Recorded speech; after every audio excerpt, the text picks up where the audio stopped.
ഉണ്ടെന്ന് നമ്മൾ എങ്ങനെയാണ് ഇംഗ്ലീഷിൽ പറയാം? അതിന് ഹാസ് അല്ലെങ്കിൽ ഹാവ് നമുക്ക് യൂസ് ചെയ്യാം. ഇവിടെ ഹാസ് സിംഗുലറിന്റെ കൂടെയും ഹാവ് പ്ലൂറലിന്റെ കൂടെയാണ് യൂസ് ചെയ്യുന്നത്. ഓക്കെ, ഇവിടെ കുറച്ച് സെൻസുകൾ കൊടുത്തിരിക്കുന്നുണ്ട്. അപ്പൊ അതൊക്കെ എങ്ങനെയാണ് ഇംഗ്ലീഷിലേക്ക് ആക്കാൻ നമുക്ക് നോക്കാം. ഫസ്റ്റ് വൺ, ഇന്ന് അവനൊരു പരീക്ഷയുണ്ട്. അപ്പോൾ അവനെന്ന് പറയുമ്പോൾ അത് സിംഗുലർ ആണ്. അവിടെ നമുക്ക് ഹാസ് യൂസ് ചെയ്യാം. അതെങ്ങനെ പറയാം? He has an exam today. He has an exam today. Okay. Next, അവൾക്ക് ഒരു നീല ബാഗ് ഉണ്ട്. അവൾക്ക് എന്ന് പറയുമ്പോൾ അതും സിംഗുലർ ആണ്. അവിടെയും ഹാസ് യൂസ് ചെയ്യാം. അപ്പൊ അതെങ്ങനെ പറയാം?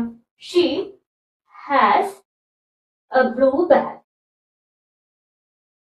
അടുത്തത്, എനിക്ക് 2 പേനയുണ്ട്. എനിക്ക് എന്ന് പറയുമ്പോൾ ഐ ആണ് നമ്മൾ ഇംഗ്ലീഷിൽ യൂസ് ചെയ്യുക. ഐയുടെ കൂടെ നമ്മൾ ഹാവ് ആണ് കൊടുക്കുക. ബിക്കോസ് ഐ ഇംഗ്ലീഷിൽ പ്ലൂറൽ ആയിട്ടാണ് കൺസിഡർ ചെയ്യുന്നത്. അപ്പൊ അതെങ്ങനെ പറയും? I have 2 pens. I have 2 pens എന്ന് പറയാം.